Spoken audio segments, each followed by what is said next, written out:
नमस्कार. कथासागरमध्ये सगळ्यांचं स्वागत. आज तुम्हाला मी घेऊन जाणार आहे गुंजोटीला. हैदराबादमधलं गुंजोटी. तुम्हाला दादा कोंडक्यांचं एक गाणं आठवते? माणसा परास मेंढर बरी, माणसा परास मेंढर बरी.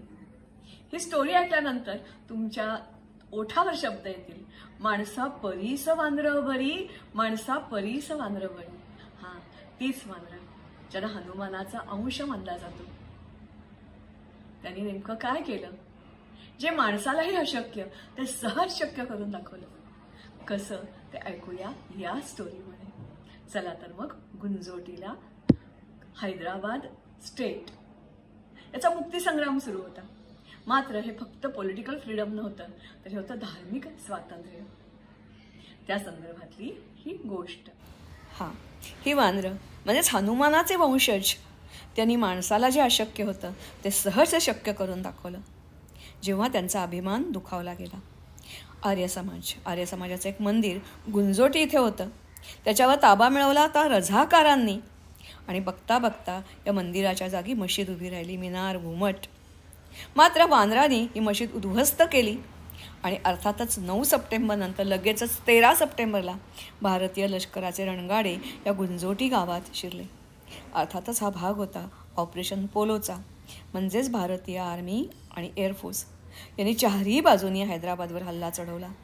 आणि बघता बघता 17 सप्टेंबर संध्याकाळी 5 वाजता नवाब हैदराबादचा त्यावेळचे गृहमंत्री वल्लभभाई पटेल यांना शरण आला.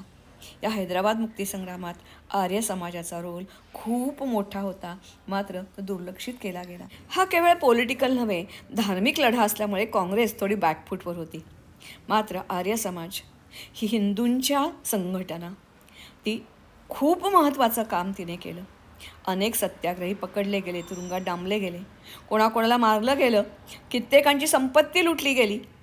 आणि अर्थातच आर्य समाजाच्यामुळे हैदराबादचा मुक्ती ही सहज शक्य झाली.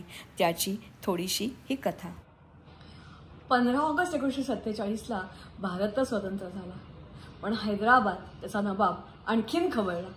आधीच तो धर्मवेडा, हैदराबादला पूर्वेचं पाकिस्तान बनवण्याचं स्वप्न बघणारा, आपल्या सीमा दोन्ही समुद्रापर्यंत न्यायच्या आणि अर्थातच पूर्णपणे इस्लामिक स्टेट करायच्या वेडाने झपाटलेला. त्याची सेना तशी थोडी मर्यादित होती, पण त्यांनी रझाकार यांना हाताशी धरलं. त्यांना प्रचंड प्रमाणात शस्त्रसाठा केला आणि अर्थातच भरपूर त्यांना फ्रीडम दिलं. गावाच्या गावं जाळली जात होती, माणसं लुटली जात होती, मारली जात होती, काही हैदराबाद सोडून पळत होती. काही भगवान, सांस्कृतिक, आर्थिक कोणतीच गोष्ट, शिक्षणाचा सुद्धा अधिकार हिंदूंना नाकारला जात होता. अशा वेळी या आर्य समाजाचं एक गुंजोटीतलं मंदिर रझाकारांनी इतर मंदिराप्रमाणे ताब्यात घेतलं आणि त्या मंदिर चक्क नासधूस केली आणि त्याच्यावर मिनार उभारले आणि वर घुमट उभारला.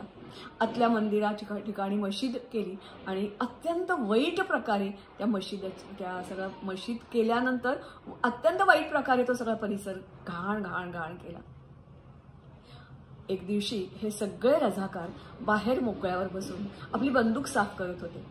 तेवढ्यात तिथे काही वानरं त्यांना झाडावर बसलेली दिसली. तुम्हाला सगळ्यांनाच माहिती आहे की वानरं म्हणजेच हनुमानाचा अवतार असं मानतो. आजही काही ठिकाणी वानरांना खायला घातलं जातं, मुद्दामून प्रसाद दिला जातो, दाखवला जातो, त्यांची पूजा केली जाते. याला काय मनात आलं रझाकाराला माहिती नाही. त्यांनी एक निशाणा धरला आणि झाडावर बसलेल्या वानरावर बंदूक चालवली. बंदूक चालवल्याबरोबर ते बिचारं वानर खालती धाडकन कोसळलं आणि क्षणात मृत्यू पडला.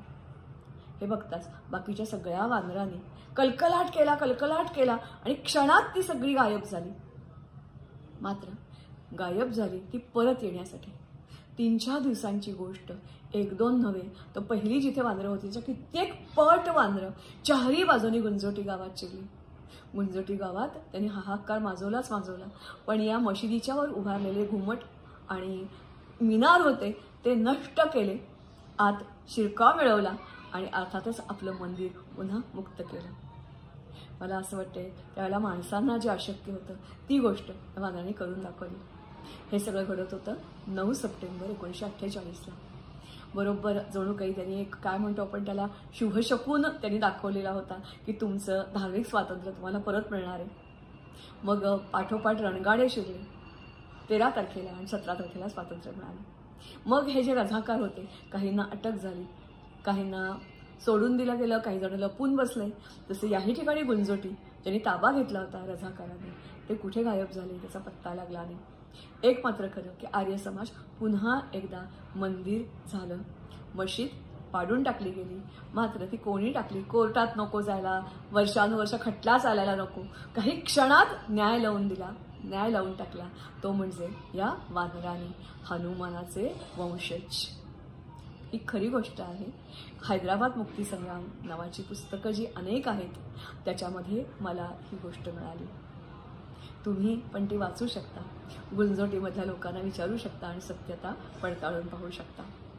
चला एक छोटीशी झलक पाहूया आणि मग थांबूया. हेच ते आर्य मंदिर. याच्याशिवाय एक असं छान गाणं लागतं, ते म्हणतं की राम के बिना कुछ भी होता नहीं है, फिर राम का काम हनुमान के बिना होता नहीं है. आणि रामायण वाचल्यानंतर याची सत्यता पटते. अर्थातच या वानरांना कोणालाच कमी लेखू नका असं सांगणारी ही गोष्ट, त्यांच्या कर्तृत्वावर प्रकाश टाकणारी. हा भक्त हनुमान तुम्हाला सगळ्यांना माहिती आहे, महावीर, महाबली. आणि त्यांनी रामायणामध्ये ब्रिज म्हणजेच जो सेतू होता तो बांधायला मदत केली. अशा या प्रत्यक्षात घडलेल्या कथा ऐकल्यानंतर तुम्हाला या पौराणिक कथा म्हणून जर कोणी त्याला म्हणत असेल किंवा वांगी पुराणात म्हणत असेल तर विश्वास ठेवायला लावतील अशी ही कथा. मी तुम्हाला म्हटल्याप्रमाणे अशी अनेक पुस्तकं जी उपलब्ध आहेत ती तुम्हाला हेच सांगतील. कशी वाटली गोष्ट? देवावर विश्वास नाही कसा म्हणायचा, तो दिसत नसला तरी आहे हे सांगणारी ही गोष्ट. एवढंच आत्ता मला सांगावीशी वाटली, कारण सध्या अयोध्या आणि अर्थातच कुंभमेळ्याला खूप गर्दी लोटते. कोट्यावधी लोक तिथे भक्तिभावाने जात आहेत, कारण आपला धर्म असाच आहे. याचं वर्णन शब्दात मला तरी करता येणं अशक्य आहे. म्हणूनच देवावर, धर्मावर विश्वास ठेवा. तुम्हाला जेवढं करता येईल तेवढं जरूर करा. आणि ही गोष्ट तुम्ही तुमच्या लहान मुलांना सुद्धा सांगा, कारण शाळातून धार्मिक शिक्षण देणं स्वातंत्र्यानंतर आपल्याला अशक्य करून टाकलेलं आहे. आणि त्यामुळे ही जबाबदारी आहे तुमची, माझी आणि अर्थातच इतर सामाजिक संघटनांची. तेव्हा ही गोष्ट लाईक करा, फॉरवर्ड करा, इतरांना सांगा. सबस्क्राईब केलं नसेल तर सबस्क्राईब करा, अशा असंख्य छान, मजेशीर आणि सत्य कथा ऐकण्यासाठी. नमस्कार आणि धन्यवाद.